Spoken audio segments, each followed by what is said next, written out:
Ibu-ibu, jadi selanjutnya kita akan belajar pemetaan sumber daya lingkungan sekitar. Nah, ibu-ibu, mari kita berdiskusi potensi dan sumber daya yang ada di lingkungan sekitar keluarga jenengan semuanya. Kemudian dari potensi itu mana saja yang bisa kita manfaatkan untuk pencegahan dan penanganan stunting. Kita kembali ke 3 kelompok. Jadi Bu Evi kelompok pertama, Bu Gayu kelompok kedua, dan Bu Katemi itu kelompok yang ketiga. Nanti kelompok yang pertama itu menggambarkan denah lingkungan, ya. Di dalam denah lingkungan itu digambarkan jenis sumber daya lingkungan sekitar yang berkaitan dengan lingkungan alam. Jadi contohnya untuk kelompok 1, untuk kelompoknya Bu Evi itu tentang lingkungan alam, misalkan yang bisa untuk penanganan stunting itu misalkan pekarangannya Bu Evi. Pekarangannya Bu Evi itu bisa ditanami misalkan sayur-sayuran. Begitu nggih Bu? Paham? Paham. Nah, kelompok kedua, kelompoknya Bu Gayu itu menggambarkan denah atau menuliskan tentang lingkungan sosial yang berpengaruh untuk pencegahan dan penanganan stunting. Contohnya lingkungan sosial itu misalkan itu di dalam lingkungan itu ada yang namanya gotong royong atau apa ya, misalkan sinoman, saling bantu membantu, misalkan dalam pembuatan atau pembersihan selokan, WC umum seperti itu. Kalau ada di lingkungan sini ya Bu Gayu ya, monggo dituliskan. Paham nggih? Paham. Untuk kelompok 3 itu menuliskan tentang sumber daya manusia Bu Katemi, sumber daya manusia yang berperan untuk pencegahan dan penanganan stunting. Jadi misalkan di lingkungan sini jenengan berinteraksi dengan sumber daya manusianya, misalkan bidan atau mungkin kader posyandu, seperti itu dituliskan Bu Katemi ya, kalau ada ya Bu Katemi ya. Paham nggih? Nggih, Pak. Paham. Nah, nanti hasil diskusinya dituliskan di sini ya. Jenis sumber dayanya apa? Bu Katemi tadi kelompok 3 itu yang sumber daya manusianya, manfaatnya apa dituliskan Bu ya. Kemudian Bu Gayu yang bagian sumber daya apa Bu Gayu tadi? Yang sumber daya sosial ya, dituliskan sumber daya sosial yang dimiliki apa, manfaatnya apa. Kemudian Bu Evi ini yang kelompok pertama itu dituliskan sumber daya alamnya apa saja, manfaatnya apa.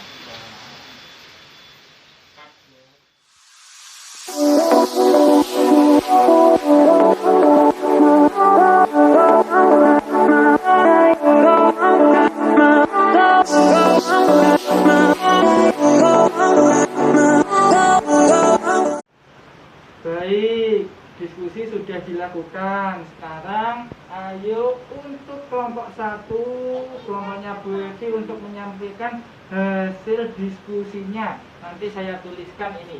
Jenis sumber daya lingkungan di kelompok 1 tadi bagian apa Bu Evi? Lingkungan yang sumber daya alam ya Bu Evi ya? Iya. Yang bagian sumber daya alam, yang di situ di hasil kelompoknya tadi apa Bu Evi sumber daya alamnya? Pekarangan rumah, Pak. Pekarangan rumah, manfaatnya apa Bu Evi? Berkebun. Menghasilkan sayuran, buah, itu Bu ya. Iya. Itu nanti untuk memenuhi kebutuhan gizi Bu ya. Ini, Pak.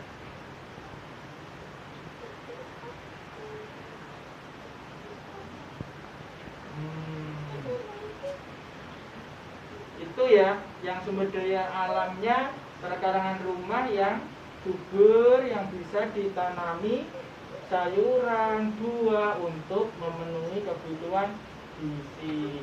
Terima kasih untuk kelompok 1. Kita tepuk hebat dulu yuk.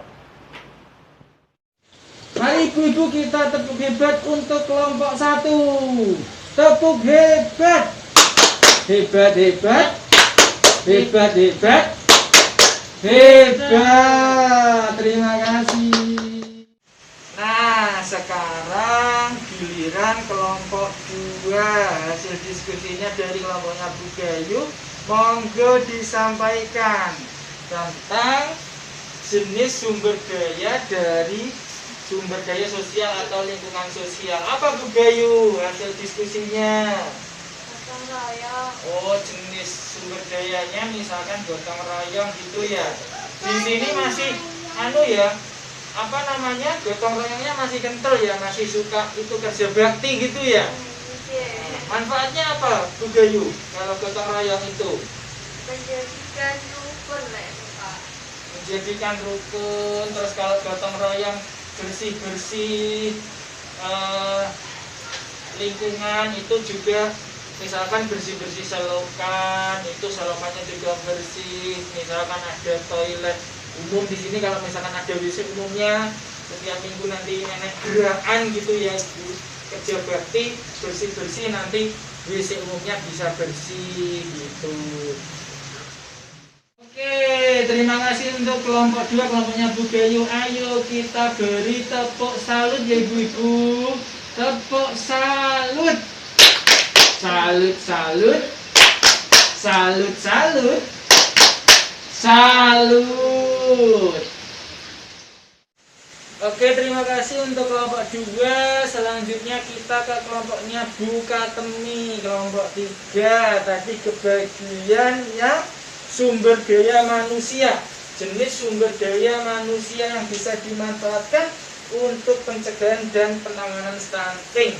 Apa Bu? Misalkan di lingkungan jenengan tadi. Misalkan apa, bertanya kepada bidan. Oh, misalkan bidan Bu ya, sumber daya manusianya bidan atau mungkin kader posyandu ngoten nggih. Itu manfaatnya apa Bu? Manfaatnya kita bisa misalnya tentang cara mencuci tangan yang benar Pak. Oke, jadi kalau datang ke bidan jenengan bisa bertanya, bisa berkonsultasi, akhirnya tahu cara CTPS, cuci tangan pakai sabun yang baik dan benar. Wah, pinter-pinter kelompoknya. Ya, terima kasih untuk kelompok 3. Kita beri tepuk mantul untuk kelompok 3 ibu-ibu. Monggo, tepuk mantul. Mantul, mantul. Mantul, mantul. Mantap betul. Ibu-ibu, lingkungan sekitar itu memiliki potensi dan sumber daya yang dapat dimanfaatkan untuk pencegahan dan penanganan stunting. Ibu-ibu, informasi yang telah jenengan terima itu sebaiknya di rumah dilakukan, dan juga disampaikan ke anggota keluarganya yang di rumah. Nah, ibu-ibu, monggo kita membuat rencana yang harus kita lakukan di rumah, rencana tentang pemetaan kemampuan diri, keluarga, dan juga kemampuan lingkungan sekitar tempat tinggal jenengan dalam rangka pencegahan dan juga penanganan stunting. Monggo rencananya ditulis di tabel janji dirinya masing-masing, itu di kertasnya masing-masing ditulis, nanti dikumpulkan. Yang di kertas satunya, yang di kertas warna-warni itu dibawa pulang, yang di kertas tabel janji diri itu dikumpulkan. Dituliskan rencananya. Misalkan Bu Evi rencananya mau memanfaatkan lingkungan sekitar untuk menanam sayuran yang bergizi. Atau misalkan rencananya budayuk. Pinter adiknya. Iya. Ibu-ibu, kedah harus saged mengoptimalkan pemanfaatan dari bantuan sosial yang bersumber dari pemerintah nggih. Itu untuk mencegah dan juga menangani yang namanya stunting. Jadi kalau dari pemerintah itu dapat sembako, dapat beras, dapat sayur, dapat telur, itu yang dimasak dimanfaatkan sebaik-baiknya. Jangan sampai beras dapat dari pemerintah malah dijual lagi, ngaten nggih. Jadi itu untuk memenuhi gizi keluarga jenengan nggih. Nah, untuk jenengan kalau pengen mengetahui lebih lanjut terkait pencegahan dan penanganan stunting, itu bisa tanya-tanya saya, bisa japri, yang punya WA bisa WA saya, atau mungkin jenengan kalau punya anak kecil pada waktu ikut posyandu itu juga bisa tanya ke kader posyandu, bisa tanya pada Bu Bidan, atau malah mungkin kalau rumahnya dekat sama Pak Dokter bisa tanya-tanya sama Pak Dokter, ngaten nggih. Nah, hari ini kita sudah belajar berbagai macam hal. Tadi kita juga baru belajar tentang pemetaan kemampuan diri, keluarga, dan lingkungan sekitar. Kemampuan kita apa saja tadi? Misalkan tadi sudah disebutkan kita mampu memasak masakan yang bergizi seimbang.